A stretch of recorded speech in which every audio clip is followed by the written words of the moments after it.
ভারতের সঙ্গে বাংলাদেশের অনেক বড় একটি প্রকল্প বাদ দেওয়ার সাহসিকতা দেখিয়েছেন অন্তর্বর্তীকালীন সরকারের প্রধান ডক্টর মোহাম্মদ ইউনূস।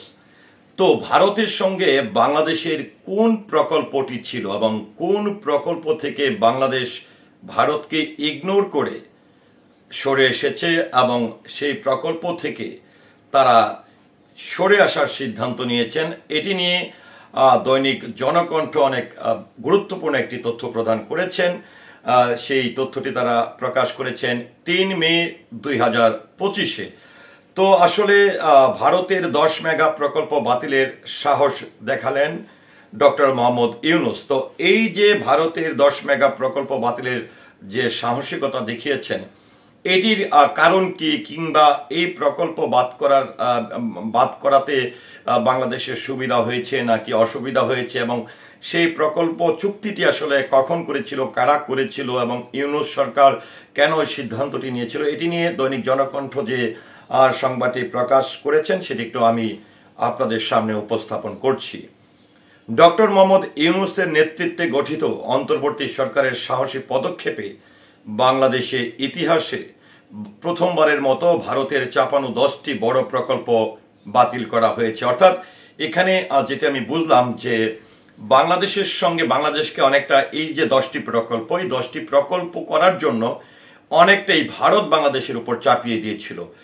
তো এই অন্তর্বর্তীকালীন সরকার অর্থাৎ ডক্টর মোহাম্মদ ইউনূস সরকার এই যে ভারতের চাপিয়ে দেওয়া যে 10টি প্রকল্প, সেই প্রকল্প থেকে তারা সরে এসেছেন।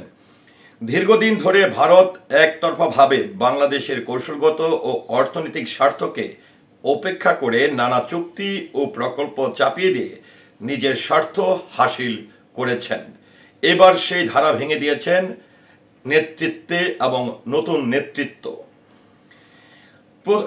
প্রধানত এসব প্রকল্পে বাংলাদেশের প্রাপ্তির চেয়ে ভারতের সুবিধাই বেশি ছিল। তো এখানে যেটি বলা হয়েছে যে প্রকল্পগুলো আসলে চুক্তি করা হয়েছিল বাংলাদেশের সঙ্গে ভারত, সেখানে বাংলাদেশের স্বার্থের চেয়ে বা বাংলাদেশের সুবিধার চেয়ে ভারতের সুবিধা ভোগটা আসলে অনেক বেশি ছিল। যেমন ত্রিপুরা চট্টগ্রাম রেল সংযোগ প্রকল্পে ভারত পেত বিনামূল্যে ট্রানজিট সুবিধা অথচ বাংলাদেশ এই সংযোগের কৌশলগত হুমকির মুখে পড়তো। অর্থাৎ এই যে এখানে যেটি বলা হয়েছে ত্রিপুরা চট্টগ্রাম যে রেল সংযোগটি ছিল, এই রেল সংযোগটির ফলে তারা ট্রানজিট করতো একদমই বিনামূল্যে। অর্থাৎ বাংলাদেশ এই ট্রানজিটের ফলে কোনো দিক থেকে লাভবান হতো না, বরং বাংলাদেশ অনেকটা হুমকির মুখে পড়তো। অভয়পুর আখাউড়া রেলপথ প্রকল্পে ভারতের সামরিক ও বাণিজ্যিক পণ্য পরিবহনের সুবিধা থাকলেও বাংলাদেশের কোনো কৌশলগত লাভ পেত না।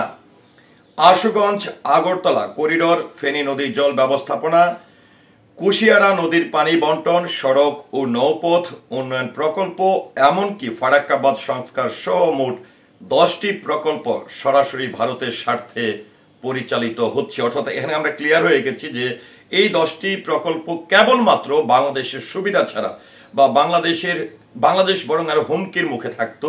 সবচেয়ে আলোচিত ছিল চট্টগ্রাম ও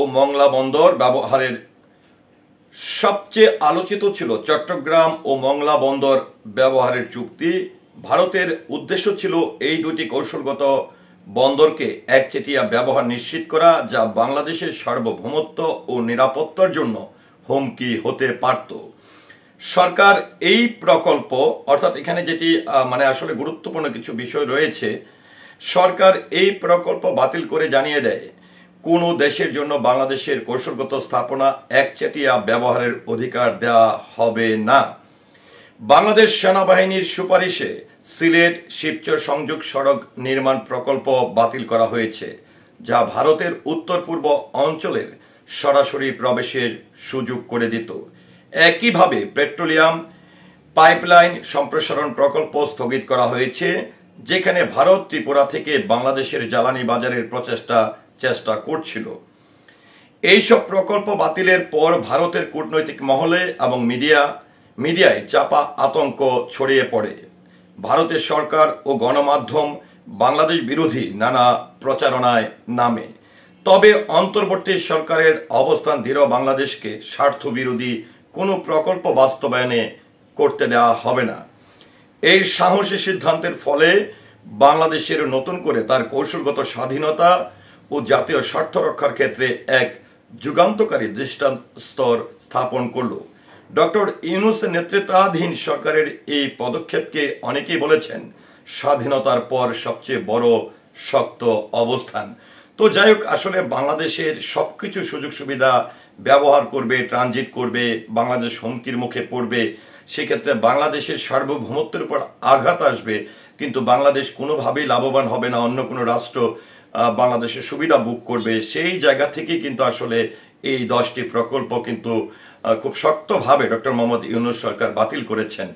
তো এই যে বাংলাদেশ স্বার্থহীন বা ভারতের স্বার্থের মধ্যে বা স্বার্থ নিশ্চিত করার লক্ষ্যে যে 10টি প্রকল্প আসলে তৎকালীন সময়ে শুরু হয়েছিল, যেটি এখানে কারণ দেখিয়ে বাতিল করা হয়েছে, এটি নিয়ে আপনার মতামতকে আশা করছি কমেন্টের মাধ্যমে জানাবেন। সেই সাথে পুরো ভিডিওটির সঙ্গে থাকার জন্য অসংখ্য ধন্যবাদ। আসসালামু আলাইকুম।